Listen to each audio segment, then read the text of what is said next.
Welcome po sa howtogreatfilipino.com.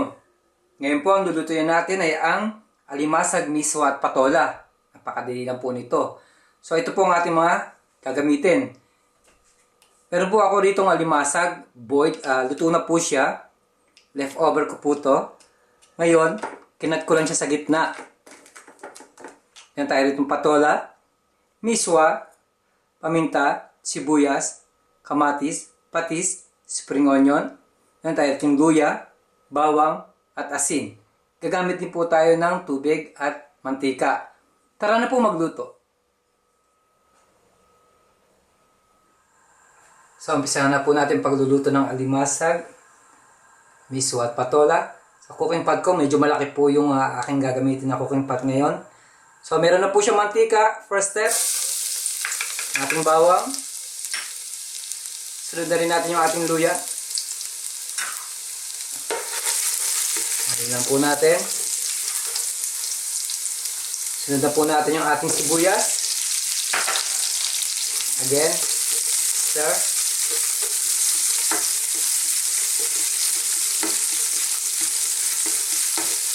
So, huwag na po natin patagalin. Next, sunod na natin yung ating kamatis.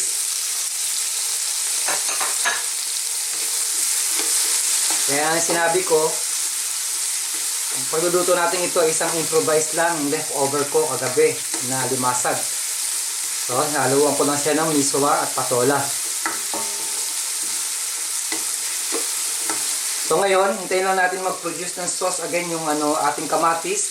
Tapos yan, papakita ko sa inyo yung next step na gagawin natin.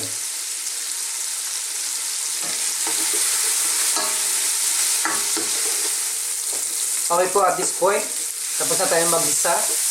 Susunod na natin yung ating patola. Alin lang natin siya. Tapos po, susunod na natin yung ating miswa. Medyo durugin lang natin siya ng konti.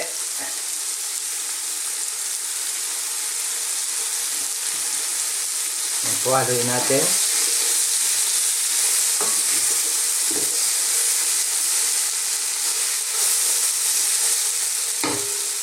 So, maglalagay na tayo ngayon ng konting tubig.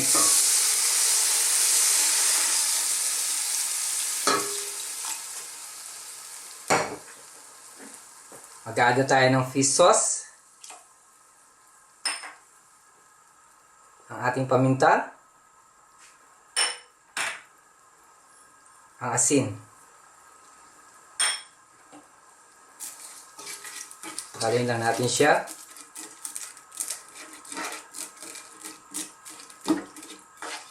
Kailangan po imiswa natin lubog sa tubig para maluto siya ng husto.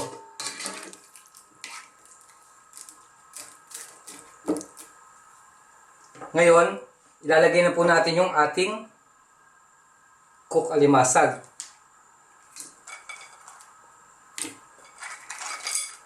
Pag nailagay na po natin lahat, tsaka natin hahaluin para makombine siya ng husto. Pati yung lasa ng alimasag, sasama siya sa sabaw. Ganyan lang po. Haluin natin siya.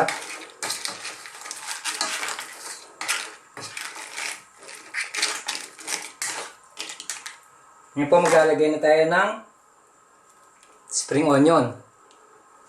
So pakukulong lang natin siya ng mga 5 minutes dahil yung alimasag natin is luto na po siya. Pre-cook na po siya.